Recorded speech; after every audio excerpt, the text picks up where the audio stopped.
Well, first of all, one of the great things for me is I went through a burnout, and there was a lot of, on one level, interior stuff with it was out of alignment that I didn't recognize at the time. And you add some bad fuel, because no pastor has 100% pure motives. None of us do until we get to heaven. But there's some dark fuel in there, and I was trying anything I could to try to grow this church. And I had never worked harder in my life. And I think we had like 170 people. And I said, I'm going to make this work if it kills me. And so I tried all kinds of things to try to work harder. I worked on less than 4 hours sleep a night for years. Couldn't understand it. Anyway, finally, through a lot of other circumstances, trying to keep the church afloat, I drove up to the offices here, put the car in park one day, and I began to weep, and I couldn't stop. And about half an hour later, I got myself enough to get into my office and lock the door. And I said, God, something has to change. And I was given an extended leave, and anyway, shortly after that, I got this. I found myself in Steinbach, and it was incredible hearing God stuff. I don't know why I was there, just because I trusted John and Lorraine. But after the Sunday service, I was supposed to go and take a tour of the building. So I remember I was walking along in the foyer, and I noticed some guy watch me. And then I was walking along, and suddenly I got the sense like he was cornering me down. And so anyways, he comes up to me and he stopped me. And he said, are you here for the pastor's retreat? I said, yeah. And he goes, it's you. I said, what do you mean?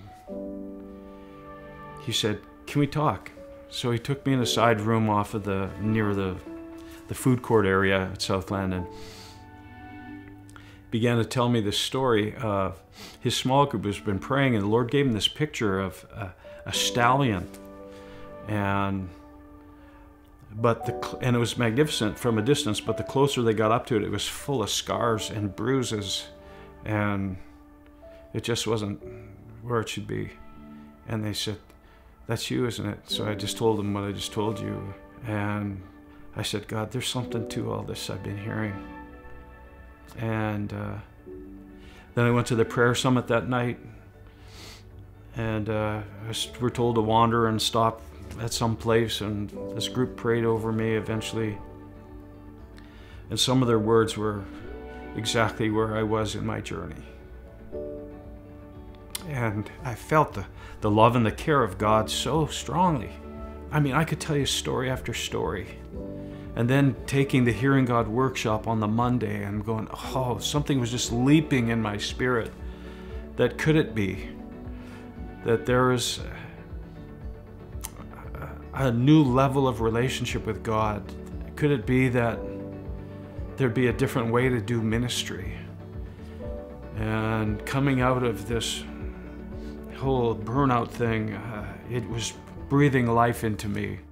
Talk a little bit about implementation. Some of you have already been doing. Well, I had the privilege of being asked to be part of the mentoring with Ray, and it has been such a joy to do. I learned so much from him, listening to his journey, the Southland journey, listening from peers who are implementing and walking this road. I don't miss it.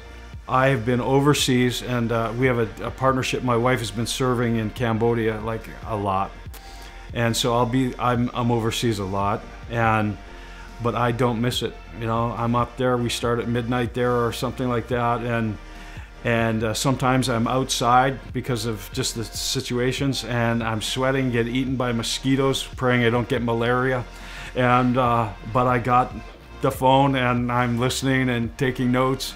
I'll be in hotel rooms, this and that. The funniest story recently was that I was in Seoul, Korea, and I'm in mentoring, and through the check-in process, and I take the phone literally live into the plane, and I'm sitting there, and I know we're almost done mentoring, but I don't want to miss. And so I got my earphones on, and I'm participating in this, and the stewardess is coming by, and she's scolding me because you're not supposed to have this on, we're about to take off. And then finally we finish, so I click it off, and I'm not missing mentoring. If I'm physically able, I'm taking part in it, because it's so meaningful to me. Not just how to do the steps to get it done. It by far it's a spiritually enriching as a pastor to learn from Ray, to hear my colleagues in ministry in their journeys spiritually, and journeys in hearing God and being transformed and renewed themselves, and to see their churches that I don't want to miss being a part of that. I was very skeptical. Every organization I know that comes knocking at our doors, they want us to get involved, and here's how it'll help you. But at the end of the day, it's really, they just want the cash for their organization. And I thought, yeah, this was another one. But church renewal is, it really is all about the church, our church. I am blown away that all of this would come our way, free of charge, if you will. And the more we begin to see the effects of church renewal in our ministry here, it just makes us want to think about returning that somehow, or somehow giving back, because it's changing our church. It has transformed me. I talk about ministry BC and ministry AD now, after that burnout and being introduced to church renewal, and it is a whole different way to do ministry now.